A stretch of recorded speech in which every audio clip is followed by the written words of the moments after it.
ನೀವು ಎಲ್ಲಿಗೆ ಹೋದ್ರೆ ಕೂಡ ಸಂವಿಧಾನದ ಪುಸ್ತಕವನ್ನ ಕೈಯಲ್ಲಿ ಹಿಡಿದುಕೊಂಡು ಅದನ್ನ ಕತ್ತಿಯ ಹಾಗೆ ಜಳಪಿಸ್ತೀರಿ. ಇದರ ಬಗ್ಗೆ ಮಾತಾಡ್ಬೇಕಾದ್ರೆ ನಿಮ್ಗೆ ಮನುಸ್ಮೃತಿಯ ಬಗ್ಗೆ ಸ್ವಲ್ಪ ಆದ್ರೂ ಗೊತ್ತಿರ್ಬೇಕಲ್ಲ.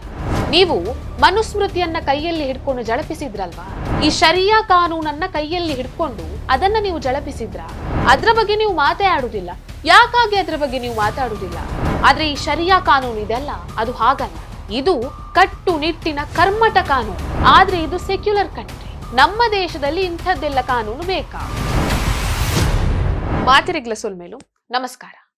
ವಿರೋಧ ಪಕ್ಷದ ನಾಯಕ ರಾಹುಲ್ ಗಾಂಧಿ ಪಾರ್ಲಿಮೆಂಟಿನಲ್ಲಿ ಸಾವರ್ಕರ್ ಅವರ ಬಗ್ಗೆ ಮತ್ತೆ ಮನುಸ್ಮೃತಿಯ ಬಗ್ಗೆ ಮಾತಾಡಿದ್ರು. ಅವ್ರು ಎಂತ ಅಂತ ಮಾತಾಡಿದ್ರು ಅದನ್ನ ನೀವೊಮ್ಮೆ ನೋಡಿಕೊಂಡು ಬನ್ನಿ. ಆಮೇಲೆ ವಿಷಯ ಎಂತ ಅಂತ ನಾನು ಹೇಳ್ತೇನೆ. And I want to start my speech by quoting what the supreme leader, not of the BJP, but of the modern interpretation of the ideas of the RSS has to say about the Constitution of India and about how he thinks India should be run. The worst thing about the Constitution, the worst thing about the Constitution of India is that there is nothing Indian about it. Manusmriti is that scripture which is most worshipable after Vedas for our Hindu nation, and from which our ancient times have become the basis of our culture, customs, thought and practice. This book for centuries has codified the spiritual and divine march of our nation. Today, Manusmriti is law. These are the words of Savarkar. Rahul Gandhi ಅವರೇ, ನೀವು ಎಲ್ಲಿಗೆ ಹೋದ್ರೆ ಕೂಡ ಸಂವಿಧಾನದ ಪುಸ್ತಕವನ್ನ ಕೈಯಲ್ಲಿ ಹಿಡಿದುಕೊಂಡು ಅದನ್ನ ಕತ್ತಿಯ ಹಾಗೆ ಜಳಪಿಸ್ತೀರಿ. ಸಂವಿಧಾನದ ಬಗ್ಗೆ ನೀವು ಮಾತಾಡ್ತೀರಿ. ಕಳೆದ ಚುನಾವಣೆಯ ಟೈಮ್ನಿಂದ ಕೂಡ ನೀವು ಇದೇ ರೀತಿ ಮಾಡ್ತಿದ್ದೀರಿ. ಭಾರತೀಯ ಜನತಾ ಪಾರ್ಟಿ ಒಂದು ವೇಳೆ ಅಧಿಕಾರಕ್ಕೆ ಬಂದ್ರೆ ಅದು ಸಂವಿಧಾನವನ್ನ ಬದಲು ಮಾಡುತ್ತೆ ಅನ್ನುವಂಥ ಒಂದು ನರೇಟಿವ್ ಅನ್ನ ನೀವು ಜನರ ಮನಸ್ಸಿನಲ್ಲಿ ಬಿತ್ತುವಂತ ಕೆಲಸವನ್ನ ಮಾಡ್ತಿದ್ದೀರಿ. ಈ ನಿಮ್ಮ ನರೇಟಿವ್ ಉಂಟಲ್ಲ, ಇದು ಮಹಾರಾಷ್ಟ್ರ ಎಲೆಕ್ಷನ್ ನಲ್ಲಿ, ಹರಿಯಾಣದ ಎಲೆಕ್ಷನ್ ನಲ್ಲಿ ನಿಮ್ಗೆ ಯಾವುದೇ ರೀತಿಯ ಒಂದು ಒಳ್ಳೆ ಫಲ ಕೊಡ್ಲಿಲ್ಲ. ಇದೆಲ್ಲ ಇರ್ಲಿ, ಇದನ್ನೆಲ್ಲ ಬದಿಗಿಡುವ. ಮೊನ್ನೆ ಪಾರ್ಲಿಮೆಂಟಿನಲ್ಲಿ ನೀವು ಸಂವಿಧಾನದ ಪುಸ್ತಕವನ್ನ ಕೈಯಲ್ಲಿ ಹಿಡ್ಕೊಂಡು ಮಾತಾಡಿದ್ರಿ. ಅದಿರ್ಲಿ, ಪರವಾಗಿಲ್ಲ, ನೀವು ಮಾತಾಡಿದ್ದು ಸರಿ, ಅದು ಒಪ್ಪುವ. ಆದ್ರೆ ಆಮೇಲೆ ನೀವು ಅಲ್ಲೇ ಪಕ್ಕದಲ್ಲಿದ್ದ ಮನುಸ್ಮೃತಿಯನ್ನ ಕೈಯಲ್ಲಿ ಹಿಡಿದುಕೊಂಡು ಅದರ ಬಗ್ಗೆ ಮಾತಾಡ್ಲಿಕ್ಕೆ ಶುರು ಮಾಡಿದ್ರಿ. ಭಾರತೀಯ ಜನತಾ ಪಕ್ಷದವರು ಮನುಸ್ಮೃತಿಯನ್ನ ಜಾರಿಗೆ ತರಲಿಕ್ಕೆ ಹೊರಟಿದ್ದಾರೆ. ಅವರಿಗೆ ಸಂವಿಧಾನದ ಬಗ್ಗೆ ಚೂರೂ ಕೂಡ ನಂಬಿಕೆ ಇಲ್ಲ, ಗೌರವ ಇಲ್ಲ ಅನ್ನುವಂಥದ್ದು ನಿಮ್ಮ ವಾದ. ಸಂವಿಧಾನದ ಪುಸ್ತಕ ಹಿಡ್ಕೊಂಡು ನೀವು ಮಾತಾಡ್ತೀರಾ, ಮಾತಾಡಿ, ಯಾರು ಕೂಡ ಬೇಡ ಅಂತ ಹೇಳಿಲ್ಲ, ಅದರಲ್ಲಿ ತಪ್ಪು ಕೂಡ ಇಲ್ಲ. ಆದ್ರೆ ನೀವು ಮನುಸ್ಮೃತಿಯನ್ನ ಹಿಡ್ಕೊಂಡು ಅದರ ಬಗ್ಗೆ ಮಾತಾಡ್ತೀರಾ. ಇದರ ಬಗ್ಗೆ ಮಾತಾಡ್ಬೇಕಾದ್ರೆ ನಿಮ್ಗೆ ಮನುಸ್ಮೃತಿಯ ಬಗ್ಗೆ ಸ್ವಲ್ಪ ಆದ್ರೂ ಗೊತ್ತಿರ್ಬೇಕಲ್ಲ. ನಿಮ್ಗೆ ಎಂತ ಗೊತ್ತುಂಟು ಮನುಸ್ಮೃತಿಯ ಬಗ್ಗೆ? ಮನುಸ್ಮೃತಿ ಅನ್ನುವಂಥದ್ದು ಒಂದು ಹಿಂದೂ ಧರ್ಮಶ್ರದ್ಧೆಯ ಗ್ರಂಥ. ಆದ್ರೆ ಎಲ್ಲಿ ಕೂಡ ಹಿಂದೂಗಳಾದವರೆಲ್ಲರೂ ಕೂಡ ಮನುಸ್ಮೃತಿಯನ್ನ ಪಾಲಿಸಲೇಬೇಕು ಅಂತ ಎಲ್ಲಿ ಕೂಡ ಬರ್ದಿಲ್ಲ, ಯಾರು ಕೂಡ ಹೇಳಲಿಲ್ಲ. ಮನುಸ್ಮೃತಿ ಅಂದ್ರೆ ಎಂತ? ಅದು ಆಯಾಯ ಕಾಲಕ್ಕೆ ತಕ್ಕ ಹಾಗೆ ಬದಲಾಗುವಂತ ನಿಯಮಗಳನ್ನ ಒಳಗೊಂಡಿರುವಂತ ಹಿಂದೂ ಧರ್ಮಶ್ರದ್ಧೆಯ ಗ್ರಂಥ. ಇದು ಕೂಡ ನಮ್ಮ ಸಂವಿಧಾನದ ತರವೇ. ಆಯಾಯ ಕಾಲಕ್ಕೆ ಬದಲಾಗ್ತದೆ, ತಿದ್ದುಪಡಿ ಆಗ್ಬೇಕಿದ್ರೆ ತಿದ್ದುಪಡಿ ಆಗ್ತದೆ, ಅಷ್ಟೇ. ಭಾರತೀಯ ಜನತಾ ಪಾರ್ಟಿ ಮನುಸ್ಮೃತಿಯನ್ನ ಜಾರಿಗೆ ತರಲಿಕ್ಕೆ ಹೊರಟಿದೆ ಅಂತ ನೀವು ಹೇಳ್ತೀರಿ. ಹಾಗಾದ್ರೆ ಭಾರತೀಯ ಜನತಾ ಪಾರ್ಟಿ ಮನುಸ್ಮೃತಿಯ ಯಾವ ಅಂಶಗಳನ್ನ ಜಾರಿಗೆ ತರಲಿಕ್ಕೆ ಹೊರಟಿದೆ ಅದನ್ನ ನೀವು ಹೇಳ್ಬೇಕಲ್ವಾ? ವೀರ ಸಾವರ್ಕರ್ ಅವರು ಮಾತ್ರ ಅಲ್ಲ ಮನುಸ್ಮೃತಿಯ ಮೇಲೆ ಗೌರವ ಇಟ್ಕೊಂಡದ್ದು. ಅನೇಕ ಹಿಂದೂಗಳು, ಸಾವಿರಾರು ಹಿಂದೂಗಳು ಕೂಡ ಮನುಸ್ಮೃತಿಯ ಬಗ್ಗೆ ಗೌರವವನ್ನ ಇಟ್ಕೊಂಡಿದ್ರು. ಆದ್ರೆ ಮನುಸ್ಮೃತಿಯೇ ಫೈನಲ್ ಕೋಡ್ ಅಲ್ಲ.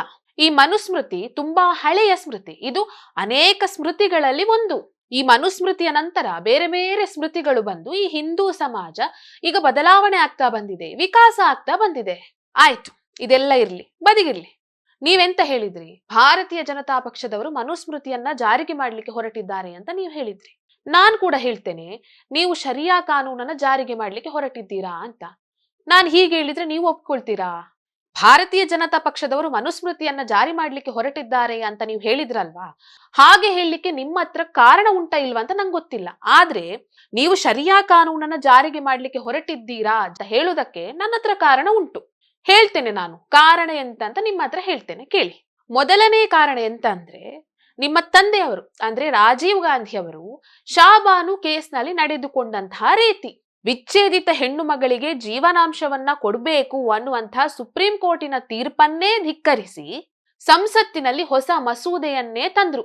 ಯಾರು? ನಿಮ್ಮ ತಂದೆಯವರ ಸರ್ಕಾರ. ಶರಿಯಾ ಕಾನೂನಿನಲ್ಲಿ ಜೀವನಾಂಶದ ಪ್ರಸ್ತಾಪ ಇಲ್ಲ ಅಂತ ಹೇಳಿ ನೀವು ಈ ರೀತಿಯಾಗಿರುವಂತಹ ಒಂದು ಹೊಸ ಮಸೂದೆಯನ್ನೇ ತಗೊಂಡು ಬಂದ್ರಿ. ಶಾಬಾನು ಕೇಸ್ನಲ್ಲಿ ಸುಪ್ರೀಂ ಕೋರ್ಟ್ನ ತೀರ್ಪನ್ನೇ ತಿರುಚಿದಂತವರು ನೀವು. ಇನ್ನು ಎರಡನೇ ಕಾರಣ ಎಂತ ಅಂತ ಹೇಳಿದ್ರೆ, ನೀವು ಇಷ್ಟು ವರ್ಷ ಅಧಿಕಾರದಲ್ಲಿದ್ರಿ, ಆದ್ರೆ ಕೂಡ ನೀವು ಸಂವಿಧಾನದಲ್ಲಿ ಹೇಳಿರುವ ಸಮಾನತೆಯನ್ನ ಜಾರಿ ಮಾಡ್ಲಿಕ್ಕೆ ಒಂದು ಸಲ ಆದ್ರೂ ಪ್ರಯತ್ನ ಪಟ್ಟಿದ್ದೀರಾ? ಇದಕ್ಕೆ ಒಂದು ಒಳ್ಳೆ ಉದಾಹರಣೆ ಯಾವುದು ಅಂತ ಹೇಳಿದ್ರೆ ಯೂನಿಫಾರ್ಮ್ ಸಿವಿಲ್ ಕೋಡ್. ಅದನ್ನ ನೀವು ಜಾರಿಗೊಳಿಸಿದ್ರ? ಒಂದು ದೇಶದಲ್ಲಿ ಏಕರೂಪದ ನಾಗರಿಕ ಸಂಹಿತೆ ಇರಬೇಕಲ್ವಾ? ಮುಸ್ಲಿಮರಿಗೆ ಅವರ ಧಾರ್ಮಿಕ ರೀತಿಯಲ್ಲಿಯೇ ಅವರಿಗೆ ಕಾನೂನನ್ನ ರಚಿಸುವಂತಹ ಅವಕಾಶ ಇದೆ. ಇಂಥ ವ್ಯವಸ್ಥೆ ಒಂದು ಡೆಮೋಕ್ರೆಟಿಕ್ ದೇಶದಲ್ಲಿ ಯಾಕೆ ಬೇಕು?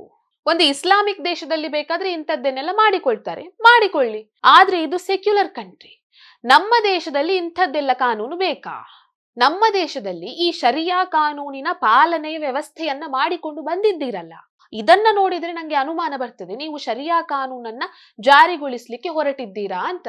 ಇನ್ನೂ ಮುಂದುವರಿದು ಹೇಳುದಾದ್ರೆ, ಮನಮೋಹನ್ ಸಿಂಗ್ ಅವರು ಒಂದು ಮಾತು ಹೇಳಿದ್ರು. ಎಂತ ಅಂತ? ಈ ದೇಶದ ಸಂಪನ್ಮೂಲದ ಮೇಲೆ ಮೊದಲ ಹಕ್ಕು ಇರುವುದು ಮುಸ್ಲಿಮರಿಗೆ ಅಂತ. ಸಂವಿಧಾನದಲ್ಲಿ ಈ ರೀತಿಯೆಲ್ಲ ಹೇಳಿದ್ದಾರಾ? ಇದು ನಂಗೆ ಗೊತ್ತಿರ್ಲಿಲ್ಲ.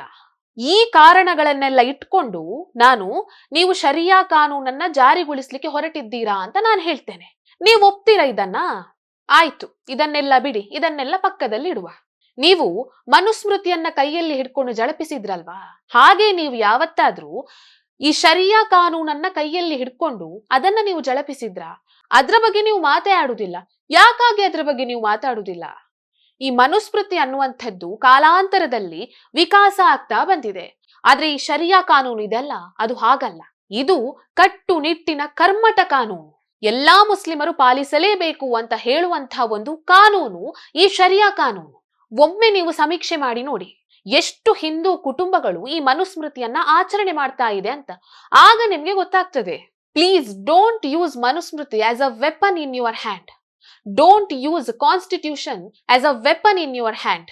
ಈ ವಿಡಿಯೋ ನಿಮ್ಗೆ ಇಷ್ಟ ಆಗಿದ್ದಲ್ಲಿ ಲೈಕ್ ಮಾಡಿ, ಶೇರ್ ಮಾಡಿ, ಕಮೆಂಟ್ ಮಾಡಿ. ನೀವಿನ್ನೂ ನಮ್ಮ ಚಾನೆಲ್ ಅನ್ನ ಸಬ್ಸ್ಕ್ರೈಬ್ ಮಾಡಲಿಲ್ಲ ಅಂದ್ರೆ ದಯವಿಟ್ಟು ಸಬ್ಸ್ಕ್ರೈಬ್ ಮಾಡಿ. ಹೆಚ್ಚಿನ ಮಾಹಿತಿಗಾಗಿ ಪಕ್ಕದಲ್ಲೇ ಇರುವಂತಹ ಬೆಲ್ ಐಕನ್ ಅನ್ನ ಪ್ರೆಸ್ ಮಾಡಿ.